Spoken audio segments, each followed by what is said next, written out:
Sudahkah anda memahami arti Al-Fatihah yang sering dibaca dalam solat? Keagungan surah Al-Fatihah, paling agung, induk Al-Quran, inti segala ibadah. Bismillahirrahmanirrahim. Al-Fatihah adalah surat paling mulia, paling agung, dan paling istimewa di seluruh Al-Quran meski hanya 7 ayat. Rasulullah SAW bersabda, "Maukah kamu aku ajari surat paling agung dalam seluruh Al-Quran?" Lalu beliau mengajarkan Al-Fatihah, hadis riwayat Bukhari. Berikut rincian lengkap keagungannya. 1. Gelar nama yang menunjukkan kemuliaan. Semua namanya langsung menggambarkan kedudukannya yang tiada tara. Ummul Kitab atau Ummul Quran, induk Al-Quran seluruh isi. Al-Quran hanyalah penjelasan rinci dari isi surat ini. Semua ajaran, hukum, kisah, janji ancaman dan tuntunan ada ringkasannya di sini. As-Sabul Matsani, 7 ayat yang diulang dibaca terus-menerus, diulang setiap hari, menjadi pengakuan iman yang tak pernah putus. Quran Surah Al-Hijr ayat 87. As-salah, solat, karena inti isi dan hakikat seluruh solat ada di sini. Tanpa Al-Fatihah solat tidak sah. Alhamd, segala puji, seluruh ibadah bermula dan berpusat pada memuji Allah. Asi, syifa, penawar atau obat penyembuh hati, penyakit, kesedihan dan gangguan. Hadis Ibnu Majah. Al-Hidayah, petunjuk berisi permohonan paling utama manusia, dituntun jalan yang lurus. Khusus 2 cahaya besar yang hanya diberikan kepada Nabi Muhammad. Tidak ada Nabi sebelumnya yang menerimanya. Al-Fatihah dan ayat penutup surah Al-Baqarah. Malaikat yang belum pernah turun ke bumi pun turun khusus untuk menyampaikan kabar gembira ini. Hadis riwayat Muslim. 2. Merangkum seluruh isi Al-Quran dan agama. Al-Fatihah adalah ringkasan sempurna seluruh wahyu Allah dalam 7 ayat pendek. Isinya mencakup tauhid murni, mengesahkan Allah sebagai Tuhan, pemilik, penguasa, satu-satunya berhak disembah. Sifat Allah pengasih, penyayang, raja, hari pembalasan, berkuasa mutlak. Iman akhirat, mengakui adanya hari perhitungan dan pembalasan. Inti ibadah, hanya kepadamu kami menyembah, hanya kepadamu kami minta tolong. Seluruh agama Islam ada di kalimat ini. Doa utama meminta petunjuk jalan selamat, menjauhi jalan sesat dan yang dimurkai Allah.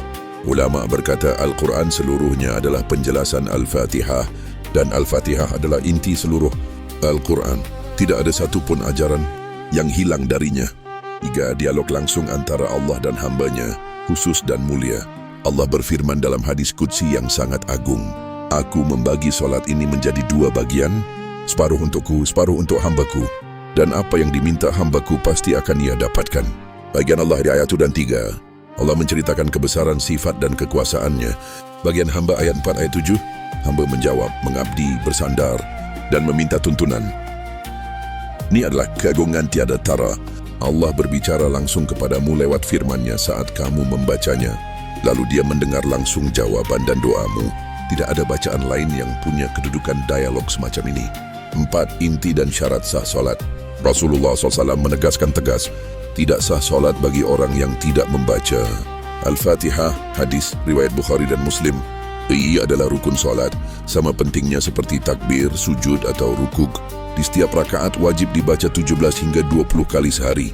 Solat disebut mi'raj orang beriman, dan kunci naiknya ke hadirat Allah adalah Al-Fatihah. Tanpa ini ibadahmu belum sampai ke hadiratnya. 5. Keutamaan dan keagungan khusus. Dikabulkan segala permintaan siapa membacanya.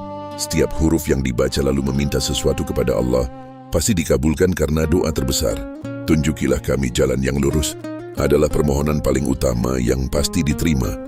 Pahala tak terbatas. Setiap hurufnya bernilai pahala berlipat ganda. 1 kali baca setara membaca sepertiga Al-Quran.